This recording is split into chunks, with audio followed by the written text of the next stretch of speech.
भगवान की एक बड़ी सुंदर कथा है जिसे हम सुदामा चरित्र कहते हैं। इस कथा को सुनना अनिवार्य है। हम भागवत के अंतिम चरण में चल रहे हैं लगभग।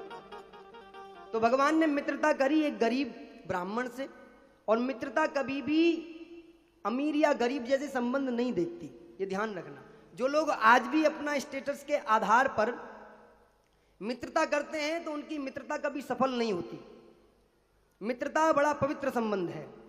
इसलिए भगवान ने समाज को संदेश दिया कि मित्रता किस प्रकार से निभानी चाहिए, या हमको भी अपने जीवन में किस प्रकार से मित्रता निभानी चाहिए, ये सबको सीखना चाहिए। सुदामा जो है वो भगवान का मित्र है और गुरुकुल से भगवान से मित्रता जुड़ी है। तो ये जो भगवान का मित्र है ये आज तक भगवान से कुछ मांगा नहीं, लेकिन इसने अपने जीवन में एक गलती करी कि भगवान का हिस्सा इसने खा लिया। गुरु माँ ने चने दिए थे, वो चने भूख लगने के कारण से अपने हिस्से के भी खा लिए और भगवान के हिस्से के भी खा लिए। तो भगवान के संविधान में तो एक नियम है कि यदि कोई व्यक्ति किसी का हिस्सा खाता है तो भगवान के लिए इक्वल है, बराबर है, उसके घर में दरिद्रता आती है। इसलिए किसी भी व्यक्ति को किसी का भी हिस्सा नहीं खाना चाहिए, अपने हिस्से में ही सब कुछ रहना चाहिए। गरीब हो गए हैं क्योंकि हिस्सा भगवान का खा लिया, लेकिन भगवान ने कहा जब तू मेरे यहाँ आएगा तो मैं तेरे सारे कष्ट हर लूंगा।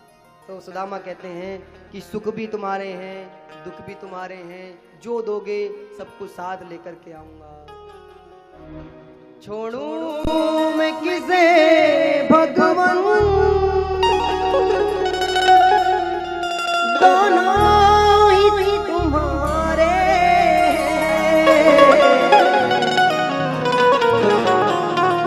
तुम्ही मुझे प्यारे। इसलिए सुदामा ने कहा भगवान जो मिलेगा देख लेंगे, हम तो मस्त रह लेंगे। लेकिन सुदामा के बारे में भगवान सोचते हैं यार ये अजीब आदमी है, दुनिया मेरे मंदिरों में मत्था टेकती है, सुख मिले सुख मिले, ये कह रहा है जो दे दोगे वो रख लेंगे।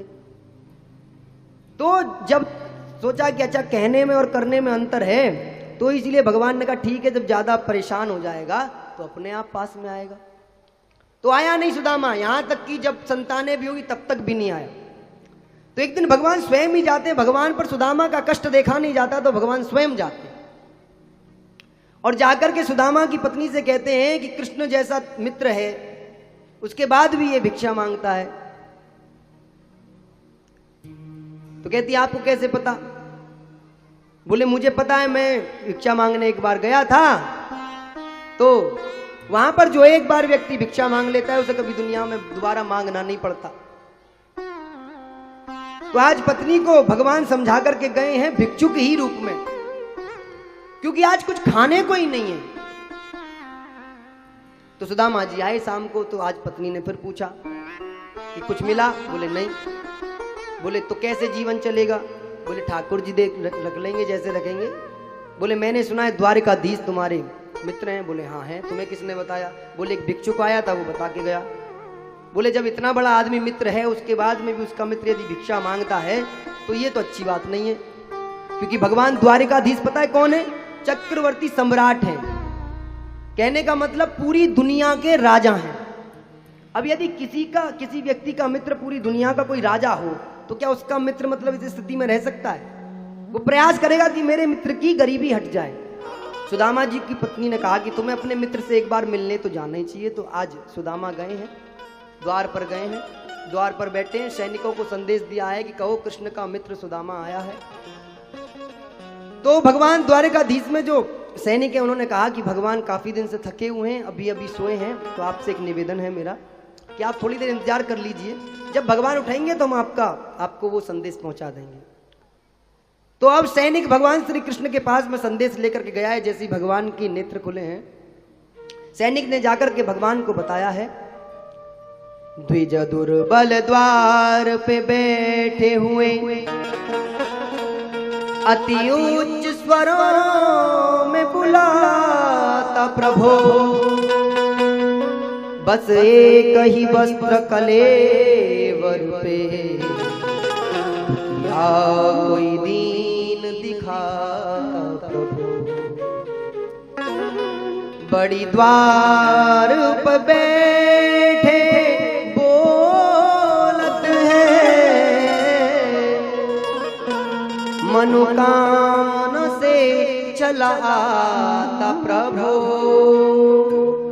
कहिए अखिलेश्वर आज्ञा है क्या, निज नाम सुदामा बताता प्रभु। और जैसे ही भगवान के कानों में सुदामा का नाम पड़ा है महाराज, जैसे ही भगवान ने सुदामा का नाम सुना है, सुन नाम अचानक सुदामा ही, प्रभु स्वर्ण सिंहासन छोड़ के दौड़े, पग से पटपीत को दूर किया,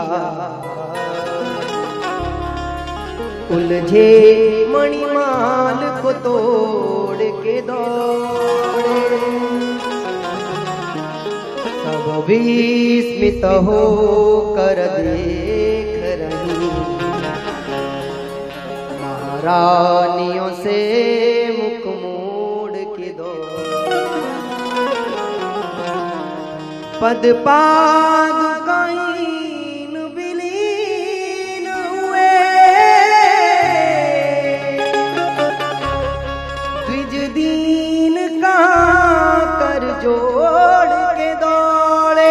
आज भगवान सुदामा से मिलने के लिए हाथ जोड़कर दौड़े हैं। अरे स्वागत करो मेरा मित्र आया है, स्वागत करो मेरा मित्र आया है। जैसे भगवान को दौड़ते हुए देखा, सारे के सारे लोग दौड़ पड़े। आज तक भगवान किसी के लिए नहीं दौड़े हैं, सुदामा के लिए दौड़े हैं। सुदामा के पास गए, जाते ही सुदामा को देखा, कुछ पल की दूरी पर रुक गए हैं। सुदामा की दशा है, फटे हुए कपड़े हैं, मैले कुचले कपड़े हैं, पैरों से खून बह रहा है, भगवान की आंखों से आंसू आ गए। सुदामा को सिंहासन पर लेकर के आए, गले से लगाया है सुदामा को महाराज। क्या बहुत दिन बाद में आया, इतना इंतजार कराता है। ऐसा नहीं है भक्ति भगवान का इंतजार करते ना, अच्छे भक्त का भगवान भी इंतजार करते। तो इसलिए आज भगवान सुदामा से कितने दिन बाद में मिलने आया है। आज भगवान रोते हैं। परात मंगाई है सुदामा को, आज उस स्वर्ण सिंहासन पर बैठाया है जिसकी ओर स्वयं सूर्य भी आंख करके नहीं देख सकता। आज सुदामा को अपने मित्र को वो सिंहासन दिया है महाराज। और जैसे ही हाथ में पैर लिए हैं भगवान ने, देख सुदामा की दीन दशा,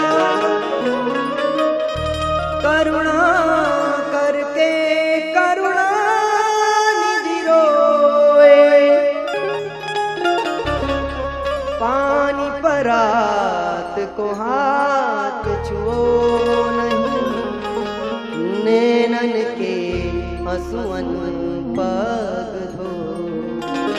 आज भगवान इतने रोए हैं सुदामा के लिए कि जो परात में पानी था, जो परात में जल था महाराज, आज भगवान ने उसको हाथ में लिया। रुक्मणी ये सब देख रही है, सारी रानियां आज खड़ी हैं भगवान की दयालुता देख करके। जिसके सामने सूर्य का प्रकाश भी फीका नजर आता हो, आज अपने मित्र की स्वागत के लिए नीचे बैठा है। सुदामा जी महाराज का स्वागत किया। सुदामा को बहुत कुछ भगवान ने देना चाहा। हम सब जानते हैं कि 3 पोटली चावल सुदामा के आए थे, 2 पोटली भगवान ने खा लिए थे और तीसरी पोटली में अपने आप को भी समर्पित कर रहे थे। लेकिन रुक्मणी ने हाथ पकड़ लिया कि भगवान आप हमारे हो, आपको हम नहीं दे सकते, आप पर हमारा अधिकार है। सुदामा को भगवान ने विदा किया, स्वर्ण की द्वारिका दी। सुदामा ने लेने से मना कर दी तो कृष्ण कहते हैं आज भी मना कर रहा है, पहले भी मना किया था, तू कैसा है? बोले मुझको ये सोने की तेरी द्वारिका नहीं चाहिए, ये इतने स्वर्ण रचित ढंग से मैं नहीं रह सकता, मैं तो ब्राह्मण हूं। बोले लोग कहेंगे अपने मित्र के पास में गया था, स्वर्ण की द्वारिका ले आया। तो भगवान कहते देखो कितना संतोषी है ये ब्राह्मण, जिसको भगवान का सानिध्य मिलता है ना, उसको और कुछ चाहिए नहीं। तो बोले तू कुछ तो ले ले। तो सुदामा कहते तू अपना साथ दे दे, इतना काफी है, बाकी सब मैं अपने जीवन को ले लूंगा। सुदामा की विदाई करी।